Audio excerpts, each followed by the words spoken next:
Have you ever noticed how patterns tend to repeat themselves in our life? Like how we only attract toxic, narcissistic relationships, or we keep relapsing into that old habit that we told ourselves years ago we were done doing, yet we're stuck here today doing the same thing? Well, I was curious as well. So I sat down with Lani Cooper, and we really talk about how traumas are stored in the body, and more importantly, how we can break that cycle today. Lani is an Australian businesswoman, a stand-up comic, and founder of Mobot, which is this innovative wellness and sustainability-focused company based right here in Venice, California. Welcome to Forever Athlete Radio, where together we go far. This is episode 163 with Lani Cooper, and I'm your host, Corey Camp. Now let's break those old patterns that no longer serve you today. Lani Cooper, founder of Mobot.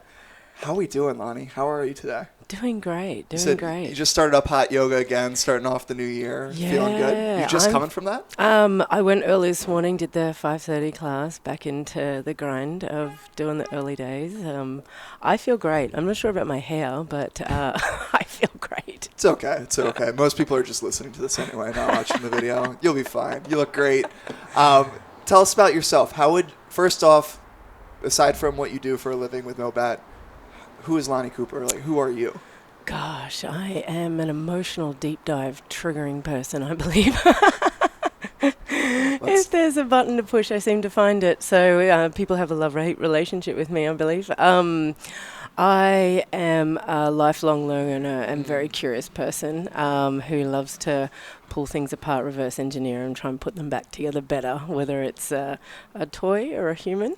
So that's what led me to creating Mobot, like working with athletes and in rehabilitation over the years, trying to figure out ways that people can maintain self-care and recovery in tangible ways so they can consistently have something tangible to help them get better, particularly when you're on your own or you don't have the sports team or anything around you anymore. So I was about to ask, because obviously we've talked at length about your sports background between rugby and all these other fantastic sports coming from Australia.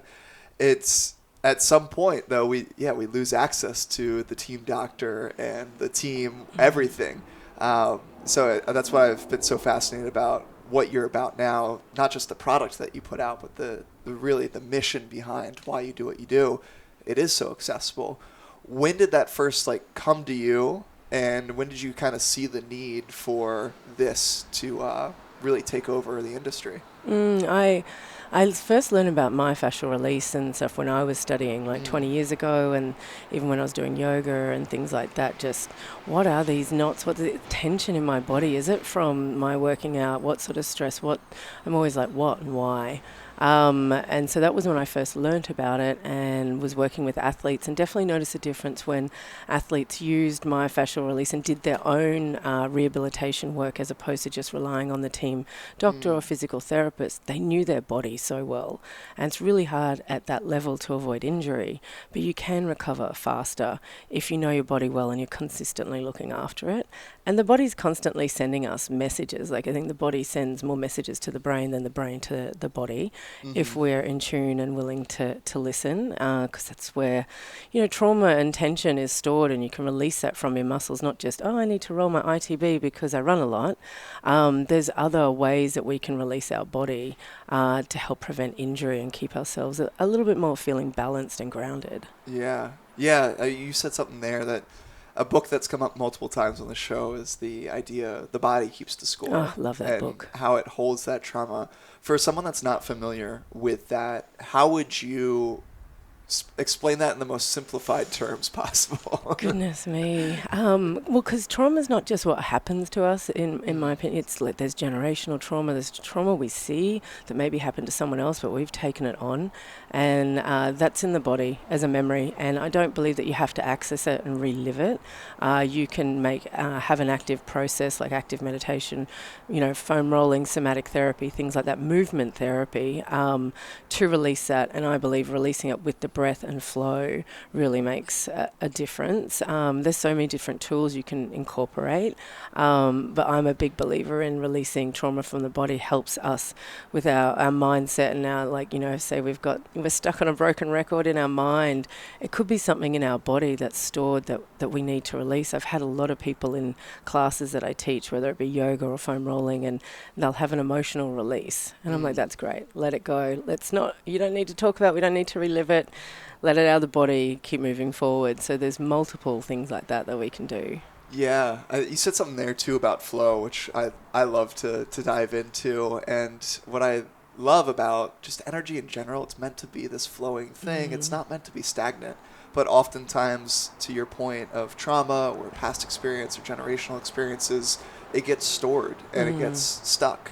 So I think there is such a relationship between physically moving the body or using things such as somatic breath work and everything else to actually unearth these blockages as we know them out in LA, right? Of the woo world. Yeah, we're in the bubble. You know, for those that don't live in LA, what does that mean, and what are kind of your go-to ways now, practices that you've developed and cultivated over the years that you found to work really well, both personally and with the people that you're still helping on the side, in addition to running this fantastic business too?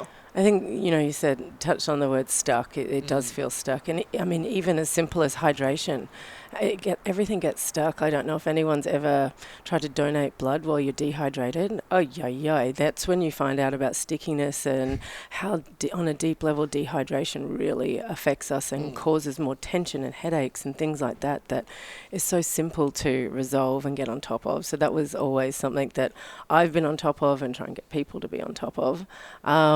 For me, I try and have, you know, a big toolbox. I always say if a handyman turns up to my house with just a hammer, I don't trust him. If he turns up with a truck and all the tools, I'm like, okay, you could probably fix anything that's going on.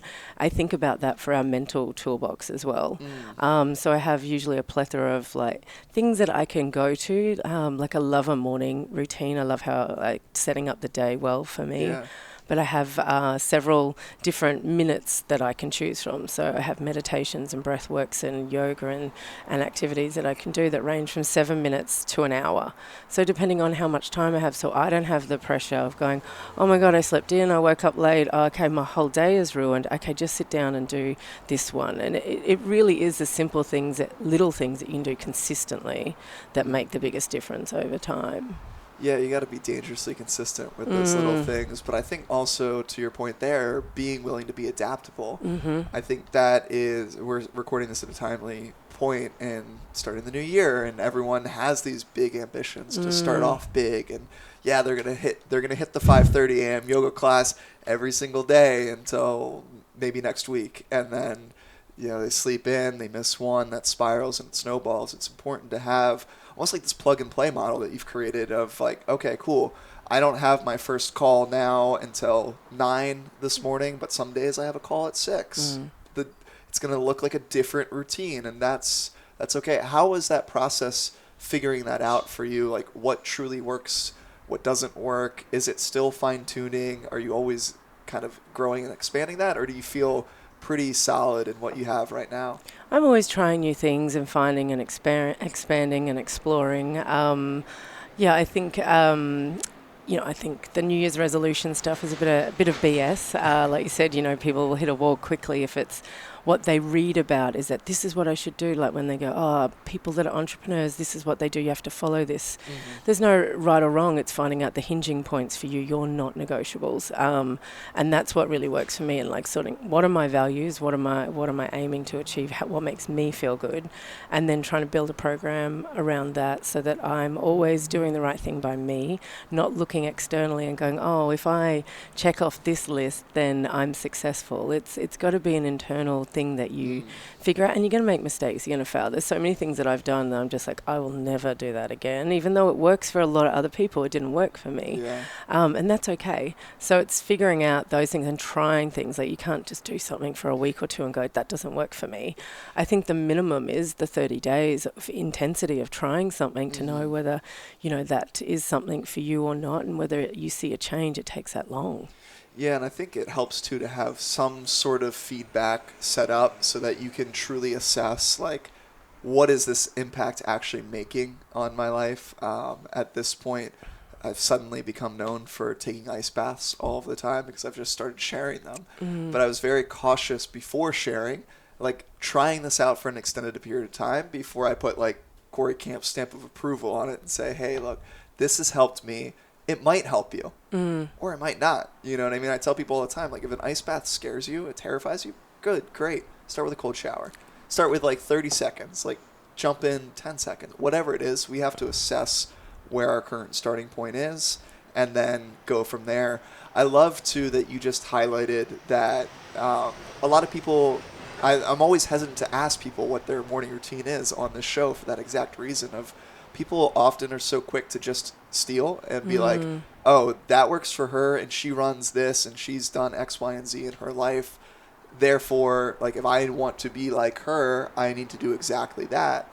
And instead of trying to just totally rip off someone else's recipe, if we go about it with this curiosity approach of like, well, I really like the 7-minute routine that you just introduced. I'm going to try that out on a day that I might be a little bit more rushed in the morning and see how that adds to my unique recipe and flavor. And in doing so, it allows us to keep our individuality. And there's so much more freedom in that too, because there's no more pressure of like, I need to be exactly like you. Well, you're being more authentic too, so it's easier to follow through and keep it up. You want something that you're going to be able to keep up. And I like to have little cheats, like if I'm not feeling like meditating or doing breath work, or I'll use coconut oil or some oxygenated water, and I'll hold it in my mouth and I'll gargle, and I'll use that for some time to ensure that I'm doing nose breathing while I'm doing some other stuff. So fitting in little things that I can, little tricks and stuff, I like. That's a new one. What's the purpose there? What kind of explain to us the background? It ensures that I continue to do the nose breathing, and I'm sort of concentrating without concentrating. It's like having those, the distractions they say when you're listening to a book, but you're doing something else that's sort of, I can't think of the word right now, where you're slightly distracted, so it's sort of going in a little bit more. I like to do little things like that I like to do many things at once, and I know they say that's not right to do, but I like to multitask, and not multitask in the sense that everyone's like, oh, that doesn't work. It's true for work, it really doesn't work. But as far as getting in my, healthy things, I'll be reading a book while I'm like gargling or, go whatever, or taking silent time, and it just ensures that I stay present. Sometimes it's like a little distraction. So I know when I was working in rehabilitation centers for addiction and stuff, sometimes they put a rubber band on their wrist, so if you're having a negative thought or something like that, you ping it and it brings you back into your body immediately. It's just that flick. And look, I'm not recommending it to anyone. I don't know if it's like kosher if anyone does it anymore. We're talking years ago. But the body can't do two things at once, in the sense being in physical and emotional pain. So if you're in your mind about something, you're thinking about your ex and you kick your toe, you're no longer thinking about your ex. So for me, I'm always trying to create ways that how can we in a healthy way create that distraction, so we can start to get ourselves on a cycle of like positivity. And because it's really awesome that we do have a choice to change our mindset from lack to a sense of power, and how much spiritual power and energy we do have, but it takes some practice and a habit to keep turning it around. It's I love the point that you just brought up of like, you can't stub your toe and stay stuck in the past at the same time. It's just pain makes you pay attention in a lot of ways. And it's like, do you want to choose inflict good, healthy pain, like exercise and all that's a distraction while we're going through breath. But if we let it distract us too much and we're running away from it, like you don't want to be running so much that you're running away from it. You still want to take the time to take a moment to check in. And that's what I love about like SMR and foam rolling and stuff like that. You're not thinking about anything else. When you hit a trigger point, you are just breathing through it and hoping that it relaxes in 30 seconds rather than 60 seconds. Yeah. And I think it's so important, it's so overlooked, to that whole point of like 30 seconds versus 60. Like that makes a huge difference in our day-to-day life. I think we're so quick to look for the next pharmaceutical help, aid, or whatever it may be to like increase our productivity, or the latest tech, right? Like if it's an Apple Watch or a Whoop or something of that nature, or a ring, it doesn't matter. We're so quick to look at those things, but while those tools are great, they're great supplements for a reason.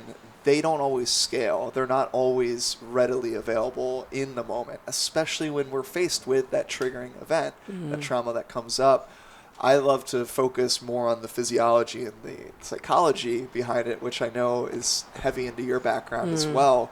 Can you talk to me a little bit about just the role that hydration alone plays in our ability to scale our physiology and our psychology, and just the benefits of staying hydrated?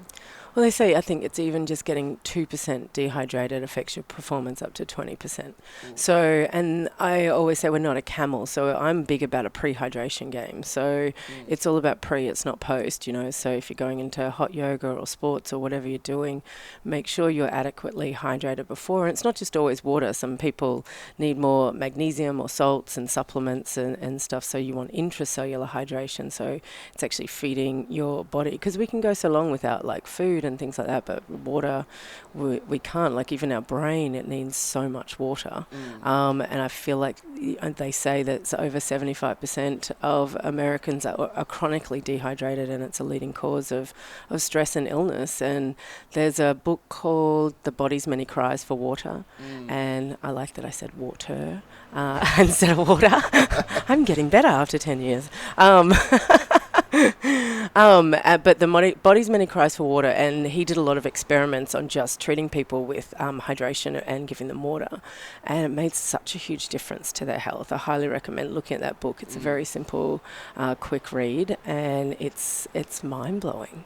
Yeah, if you could sum up maybe one or two like go-to signs that someone might be dehydrated in this moment. Maybe they're realizing, as I am, as I'm speaking, I'm like, wow, my mouth is a little bit dry. Like I'm going to take a sip of water after I finish this question.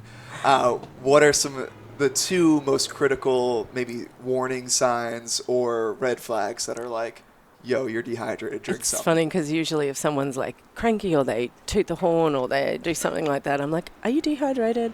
Because it makes you a little bit, there's hangry food, but generally it's like water. They need to be hydrated. So usually if you're a little bit moody, if you're having trouble concentrating, if you move quickly and you get dizzy, even aches and pains from working out and stuff, like, you know, the body, like you said, the body will show you pain to try and get your attention. You've got to tune in to see what that's about. So yeah, usually it's a lot to do with and fatigue as well. You know, is dehydration. How do you unlearn that as an athlete? Because I think it's conditioned into us at an early age that head into that pain, like dive into it. That's where no pain, no gain. You know, like all these different catchphrases that have caught on and stuck over the years. How do you differentiate between this is something that I should be feeling as a result of either the workout or the healthy stress that we're putting on us, and the not so healthy stress that might lead to potential burnout, adrenal fatigue, all of these other states that, as you and I know, are not conducive to actually performing on a consistent basis? Yeah, I think that's where I'm all about recovery and transition and stuff. So if you're working out really hard and then you have a day that you're feeling down, or you need a slower, more active recovery day or whatever, that's fine. But when you start to get a few days in a row, or now you're getting weeks in a row where you're fatigued or something like that, you've gone too far, or you're missing something. You're missing a supplement. You're missing something in the mix. So, you know, it's okay to go up and down. You know, that's just life. But getting in touch with it in a way that, like, is this prolonging in a way that I need to look at it? Is there something emotional? Is there something in my life that's adding pressure, even though I'm sticking to my normal routine of like working out and performing, and then all of a sudden if it drops off quickly and it doesn't bounce back, you might need to do a deeper dive. And like you said, all those tools you mentioned before, they're fantastic for that. Like, I love data, I love tests. Like, you know, everybody needs a sort of data baseline test to know, even for supplements, blood tests, things like that. Like, I don't believe in taking things willy-nilly, you know, just know what you need and take that. Yeah, I was about to say, I mean, it's one thing to do it based off of intuition, and that plays a role for sure, but it also helps to get the feedback of that data can provide. I think that's why I've been fascinated I'm currently right now in the process of writing a paper on really heart rate variability, its relation to our nervous system, and then our ability to get into flow state because of it, and exploring how heart rate variability might be this biomarker that we can really tune our attention to. And to your point too, it's like, when we look at it, are we looking at it as just a snapshot in this single moment of time of where we're at in our journey of life, or are we looking at it also in relationship to the big picture? I think what athletes need to be able to differentiate between is, like, if it's just one day where it's off, yes, you can absolutely push through it. And you probably should, especially if you have a performance, a big review, whatever it may be. But then we also want to keep in mind the bigger picture with that. How do we get really gritty with recovery afterwards? And that almost requires more grit than it does to power through, especially in the high achiever world, right? Where we're just like, forget foam rolling. I don't have time for that. That's why talk to me about the concept of, I love how you're looking basically at making habits synergistic with one another. You said it earlier, of like almost two birds, one stone approach of being really effective and efficient. Is that kind of approach what led you to putting a foam roller on a water bottle? Something as simple as that? Definitely. I mean, I did for myself as well, as I was traveling and working with athletes and taking things around, and I was misdiagnosed with a muscle disorder. I was in a lot of pain myself, so I had to use it. And then once I came out of that, I was like, I never want anyone to get to the point where you have to. Let's make a choice so that we can relieve, you know, stress and tension on the go, so we don't ever get to a point where we have to, or looking for the magic pill or the doctor to like operate and things like that. And look, some of those things are unavoidable and they have their place. But prevention for me is everything. So that was what sort of got me to it for me. You said something before that, the nervous system. And so a big part of it was learning how to self-regulate the nervous system, because if it's on, like you think you're being chased by a lion consistently, that's draining you as well. So there is pushing through, and I feel like people have gotten to a point where pushing through and muscle through, like you said, no pain, no gain, has become like the new norm. But that stepping back and taking that moment, like you said, I think it's harder for people to slow down, take a day off, give themselves a break, be kind to themselves, do active recovery. And that's where I want to come in and help people find that balance, because it's true though, when you do slow down, that's when the thoughts come in and you're not as distracted and things like that. So you're just like, oh, I don't want to think about that. I'm going to go for another run. You're like, no, wait, stop. Like, let's recover first.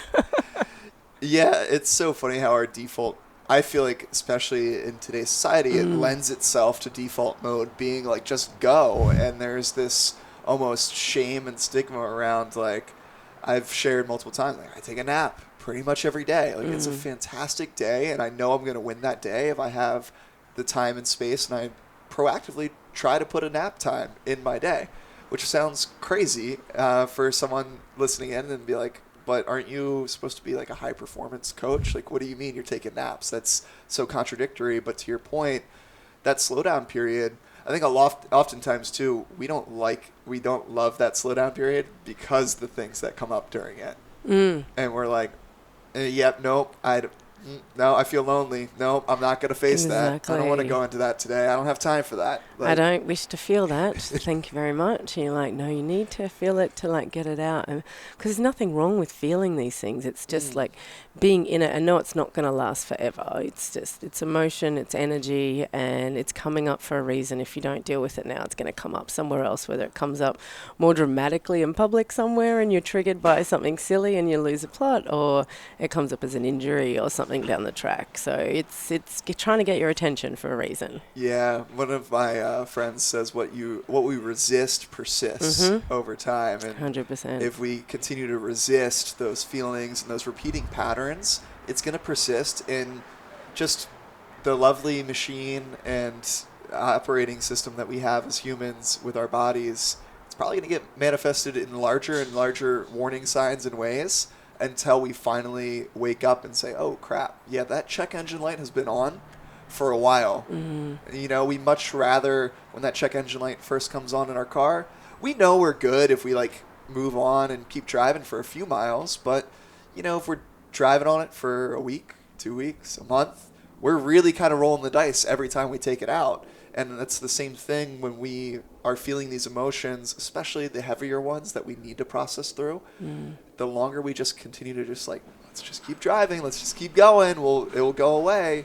We're going to end up in the shop and we're going to find it similar to what you were saying earlier of like being offline, being seriously injured, or ending up with very damaged emotional trauma of sorts.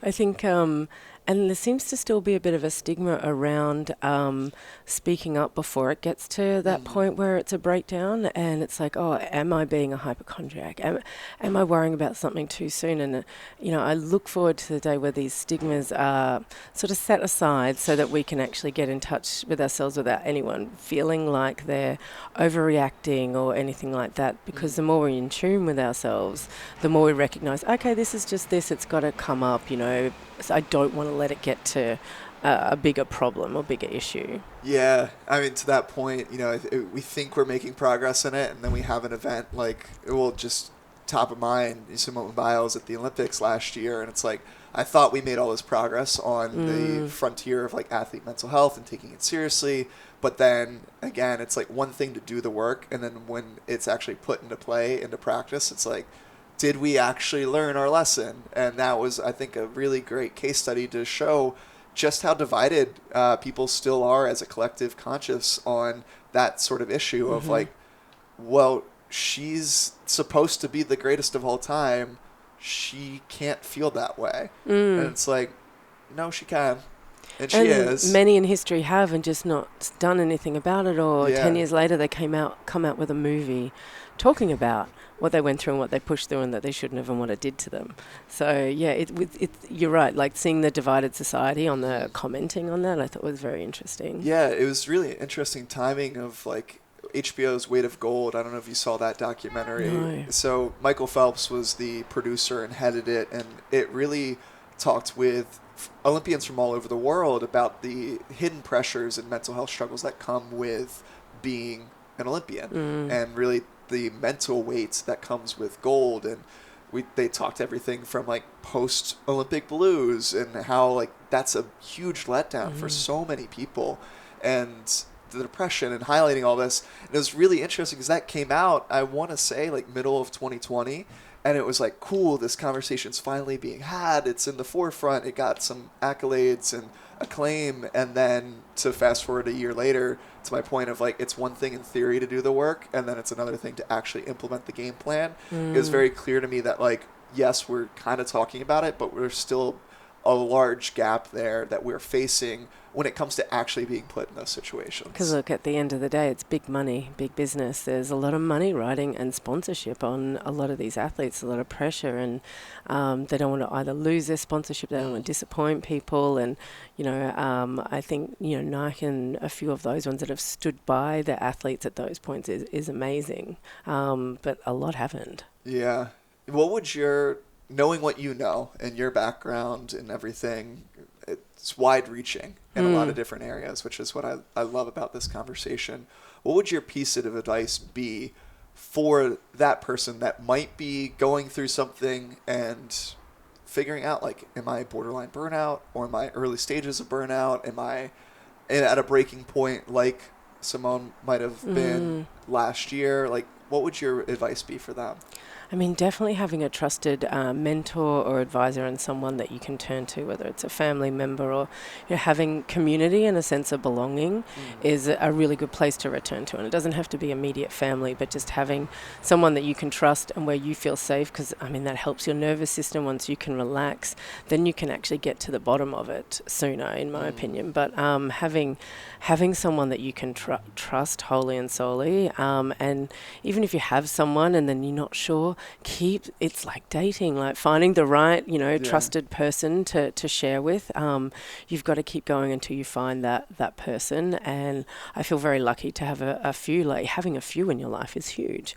Having that makes a big difference, because sometimes you just need to get it off your chest or talk to someone who's like-minded. So sometimes some of my entrepreneurial woes, I talk to people that aren't entrepreneurs and they look at me like I'm nuts. How do you get through this? How do you do that? And I'm like, actually, I don't know. And then I talk to another entrepreneur and like, oh, it's normal. Oh, this, that, la, la. I went, oh, okay, all right.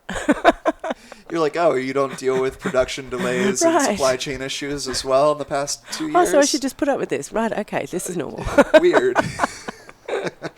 Yeah, I think to that point, I think it helps to have almost twofold, right? Like, it helps to have a non-objective, like someone that's removed from that situation, that's not so engrossed in that space, because oftentimes they're going to give you a slightly biased opinion and answer of like, well, Lani, just suck it up. It's, it's everyone's dealing with this right now.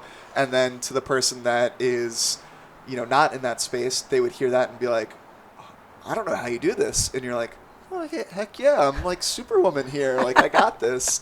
It's amazing what just sharing our perspective with other people openly can do to continue to evolve our confidence and evolve our perspective and see new angles that we never even thought to see in the first place. And because I think knowing that we're not alone, and there are people going through similar things that can help, and speaking up. Anyone that has the courage to speak up on a public platform is a hero to me. We need more people speaking up about the things that just aren't spoken about. Absolutely. One of my favorite charities out there that's come about in the past 2 years is the Hidden Opponent, which is really highlighting like the mental health struggles, especially in collegiate athletics. And I've told them time and time again, I was like, I wish that this existed during my time, because I mean, there is so much that I was going through at that time that I didn't have those people in my life. I didn't feel like I could go to my parents, and I know they're listening to this right now, and they're probably like, hey, Mom and Dad. Yeah, they might be a little hurt by that, but it was this like pride and ego that I was not willing to set aside to ask for help. And it's really cool to see now the example that is being led from the front with organizations like that are highlighting these abilities and these avenues and these different ways to do it. And it doesn't have to be as something as intimidating as like checking yourself into therapy, or it could be something as simple as just having an open conversation like this with someone else that is going through what we're all going through in one way or another. It's just a different vehicle oftentimes. Yeah, speaking up and feeling like we can ask, that's definitely overcoming that. Being able to ask was, I think, a really huge achievement of mine for business and for my life, is because, when you're an overachiever and all that kind of stuff, you tend to like, oh, I can do it, I can muscle through this. But asking for help is a big deal. That's why the slogan of the show is "We grow further together," and it's so true. Like even you've grown this business to be something probably bigger than you originally thought it might have been. I would imagine. I don't want to put words in your mouth. Pre-COVID, yeah. But I mean, when you first started it, if you just stayed just you doing it, like how far would it actually have gotten? You know what I mean? Would it be where it is today? Maybe you would have gotten there, but it might have taken 10, 20 years instead of getting there a lot faster with a team around you and hiring out.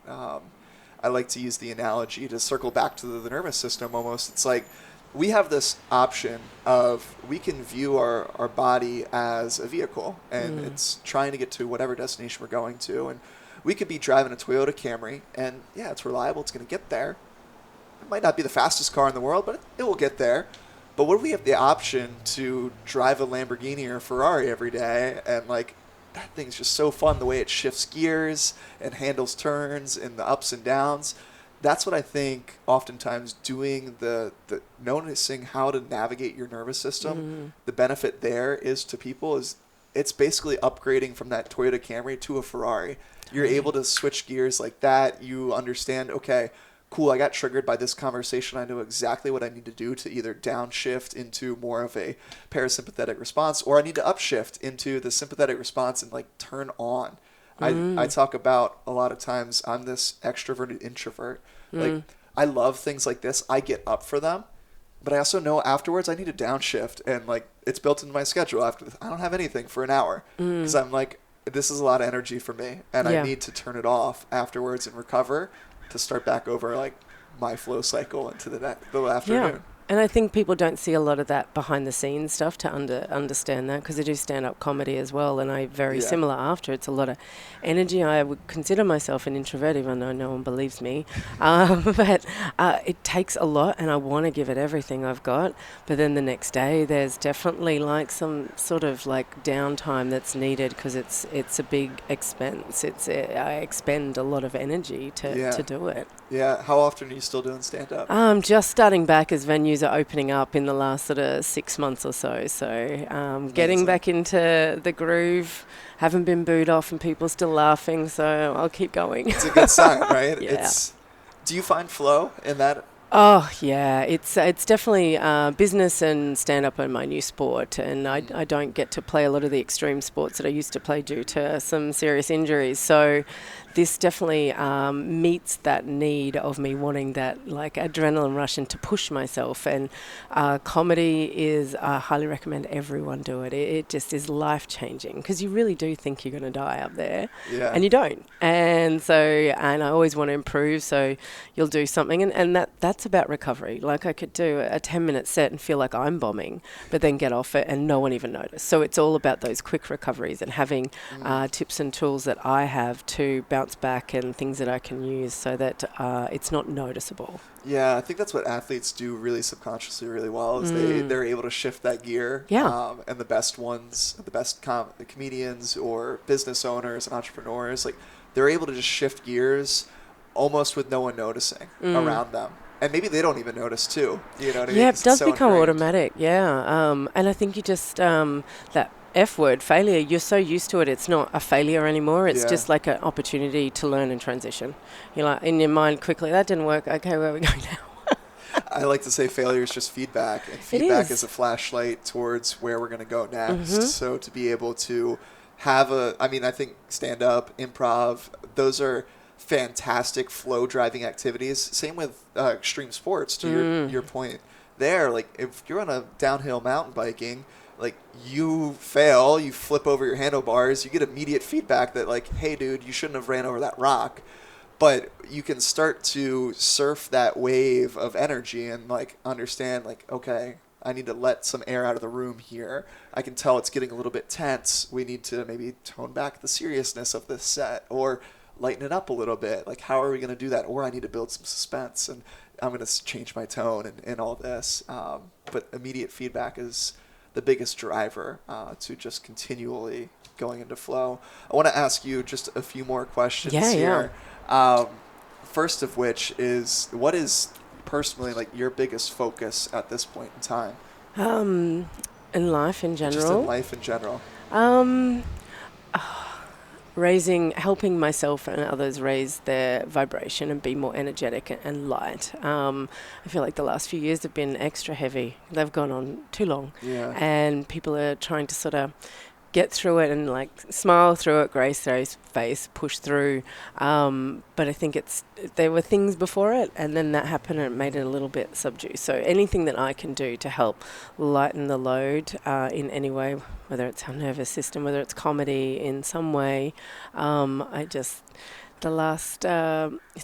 been a long time for a lot of people to be under that kind of pressure and just uncertainty and things like that. And there's definitely a lot of lessons and learning. I've learned so much. Just raising the vibration and keeping an open heart and mind. Love it. Let's impact that collective consciousness together here. Yeah, definitely. I'd love to ask you the fast five. So there are going to be 5 little rapid fire questions, 1 sentence, 1 word answers. Okay. Just to get the people to know you a little bit better. The first one is, what is your go-to podcast that you're jamming out to right now? Oh dear. Gosh, I'm so bad with my memory on names. I've listened to so many. Give me my go-to podcast.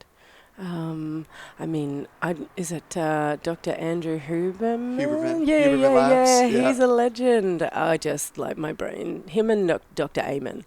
I love them.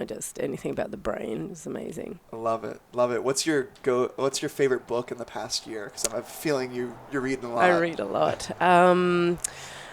It's a touchy one, but What Happened to You by Oprah and Dr. Bruce Perry. I think in a society that's got a lot of trauma and capital T, small t trauma, whatever, I think it's pivotal to know about it, to learn for ourselves and to learn to help others. And it's a deep book, so go with an open mind and some tissues. But yeah, What Happened to You is very interesting. I love it. What's a quote that you live by? The enemy of a great life is a good life. Can you explain that a little bit more? If things are just good, like why would you try anything? But you want great. It's sometimes harder. So this is where when I'm working with people and they've suffered adversity and stuff, that's your superpower when you can get past it and use that as a strength you've overcome something, and that's, being great. You've got to overcome things consistently. So I think the enemy of a great life is just good. Don't settle for good. Go for great. I was about to say the show is for the people that don't want to settle. Yeah. They want to consistently seek some growth and discomfort in their life. Number 4, what's something you can't live without? Water. Boom, plug it. Water, rolling. I can't live without... does it need to be food or anything like that? Anything. You know what? I can't live without my friends. It just, my friends keep me grounded and feeling like community and belonging, and it's something I love to build and create. So, yeah, I'd say my friends. I love it. You kind of alluded to it earlier, the last bigger question I asked, but if you could sum up your 1-word focus right now, what would that word be? Vitality. Beautiful. Well, this was a very vital conversation today, Lani. I just want to, before we plug where people can find you and connect with you more and get their hands on this foam rolling water bottle that is life-changing, I just want to acknowledge you and your transparency and your journey. It's been a pleasure since our friend Val introduced us a few months ago, and just every time that I sit down with you, I know I'm better because of it. I feel like I've always take away some sort of nugget. So I just want, whether you realize it or not, you've made an impact in my life. So thank you. Thank you. No, I didn't realize it. Thank you. I appreciate that. Yeah, oh no, get the camera off. You're a little teary. Yeah, well, compliments make me cry, people. Where can people find your lovely energy and learn more about stuff you're doing? Can follow us at Mobot Nation on Instagram, or Lani Cooper for me, and Mobot's at mobot.com, Amazon, Neiman, Saks, and Nordstrom are the main ones. All the places. All the places. We'll plug it all below, people. Go get your hands on one of these. Trust me, they're a game changer. Thank you so much, Lani, again. And if you're listening in, remember, together we go far. Share this with a friend, a family member, a teammate, and we're going to keep growing together. I'll see you all next time.